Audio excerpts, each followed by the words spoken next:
Hi, it's time for another verb of the day. Today's verb is blend. Let's look at a few definitions. The first definition is to mix different types of the same substance together so as to make a particular product. The second definition is to put or combine things together. And for the second definition, you may be combining or putting things together that you can't necessarily see. So we could talk about combining different styles of music, for example. Okay? The third definition is to form a harmonious combination. So again, this might be describing things you can't see. We might talk about a team sort of blending and combining to work as one unit. Blend is a regular verb. To make the progressive form, all we need to do is add ing to make blending. The past tense and participle forms are made by adding ed to the end.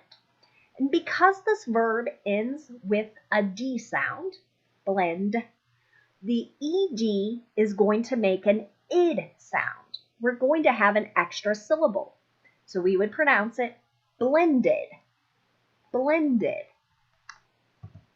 Let's look at a few phrasal verbs now.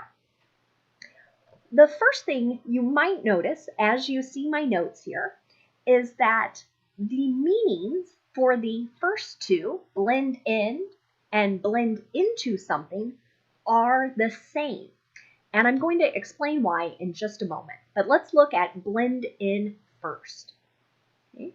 It means to look or seem the same as surrounding people or things and not be easily noticeable. Okay?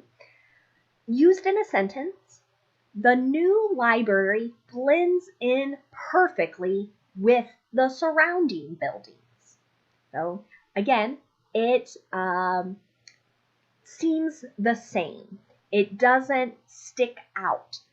Might be something else you hear. It fits with the surroundings. Okay? As I said before, blend into something has the same meaning. Okay? But what's different about this phrasal verb is that we're going to have an object after it. So with the first phrasal verb, blend in, you could just end the sentence with that phrasal verb. I could say the new library blends in, period. But when I use blend into, I need to have something that comes after it that describes what the first thing is combining with. Okay, so let's look at an example sentence with this. They blended into the crowd. So this group of people is not easily noticeable in this sentence. Okay? The next two phrasal verbs you're going to notice also have the same meanings, and they're going to have the same sort of difference as to whether we have an object or whether we must have an object at the end. Let's look at the first one. Blend together. This means to combine pleasantly. Okay?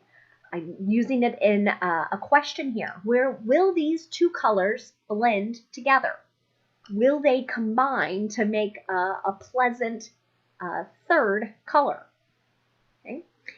Again, when I use the phrasal verb blend with, then I need to have an object after it. Okay? So you noticed blend together can be at the end of a sentence, and that's okay. Okay? But blend with is going to have something that comes after it. Okay? Here it is in an example sentence. Her voice blends with his to create a beautiful harmony. So we have one thing blending with another thing. Another way to say that sentence, we could say the two voices blend together, right? It would have the same meaning. Okay. Let's practice using blend in a few different tenses. Today, we'll start with the imperative. Sometimes these are called commands. And what's unique about this type of sentence is that it does not start with a subject. The subject is implied. It is either you singular or you plural. We tend to use imperatives when we're giving directions or instructions to someone. It's very common for parents to use imperatives with their children. It's also common for teachers to use imperatives with their students. Okay? Another way you might hear imperatives used or see them is with recipes. Okay? So my first two examples here might be some sentences you would see in a recipe. Okay? The first sentence, blend all of the ingredients together, is affirmative. Okay? So it's telling us to combine the previously listed items that were needed for this recipe. Okay? If we want to do a negative imperative, we're always going to begin with don't. So here, as part of an instruction, maybe, someone might say, don't blend the mixture for more than 1 minute. Okay? And remember, we can always make imperatives a little nicer by adding please. So I could put please at the beginning of both of these sentences. If I was talking to someone, I might do that again to be kinder. You probably will not see please written in a recipe, though. Okay? Now, let's look at the present perfect. To make the present perfect, we need two parts. We're going to use have or has, depending on the subject, and then the participle form. And the nice thing here is past tense and participle are the same, so we'll use blended. Okay? Let's look at an affirmative sentence first. They have blended their past education and work experiences into new careers. So this goes back to that second definition we were talking about earlier, where we might be combining things we cannot see. Okay? To make negative present perfect, all we need to do is add not after the have or has. And it's really common for native speakers to use the contraction form. She hasn't blended the cornstarch and water yet. So again, this is an example of somebody who's doing some cooking. Okay? If we want to make a yes or no question in the present perfect, we're going to start with have or has. Then we'll have the subject and then our participle. Has the new furniture blended into the living room? Okay. Finally, let's look at present perfect progressive. To make this verb tense, we have 3 parts. We use have or has, depending on the subject, then been, and then the ing form of the verb. They have been blending science with art for the project. Right? So again, that goes back to that maybe second meaning where we can't necessarily see something or we're combining abstract things. To make negative present perfect progressive, we need to add not after the have or has. He hasn't been blending his own tea recently. Finally, if we want to make a question in the present perfect progressive, all we need to do is change the order of have or has and the subject. Have you been blending smoothies for breakfast? Finally, let's take a look at some words that are related to blend.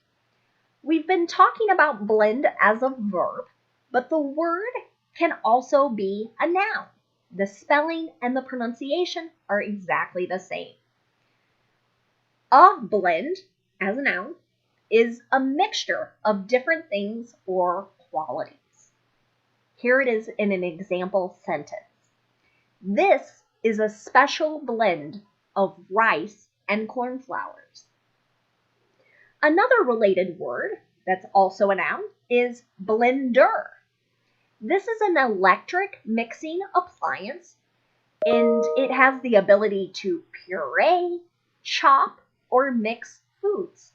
I included a picture. This picture happens to be kind of a metal and black colored blender, but they come in all sorts of different colors and styles. There are buttons on it that you push, and it performs, again, that pureeing or the chopping or the mixing. Okay? Here is the word blender used in a sentence. Be careful. The blender's blades are very sharp. And that is a true piece of advice. Never stick your hand in a blender as it's operating. Okay? Another phrase you might hear connected to our verb blend is blended learning.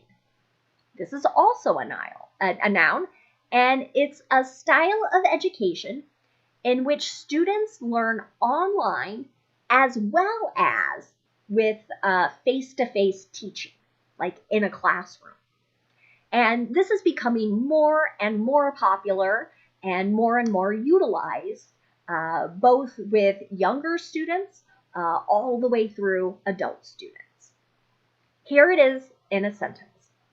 Many students enjoy blended learning because they can ask teachers questions and work at their own pace online. Finally, today, our last word is an adjective, unblended, and it means not mixed or blended with another thing. Okay? And you probably could have guessed that when you saw the prefix un, which means not. So here's the word used in a sentence. There were large chunks of vegetables in the unblended mixture. Thank you so much for watching today's video. I hope you will incorporate the word blend into your speaking and writing this week. Feel free to practice making sentences in the comment section below. Have a great day.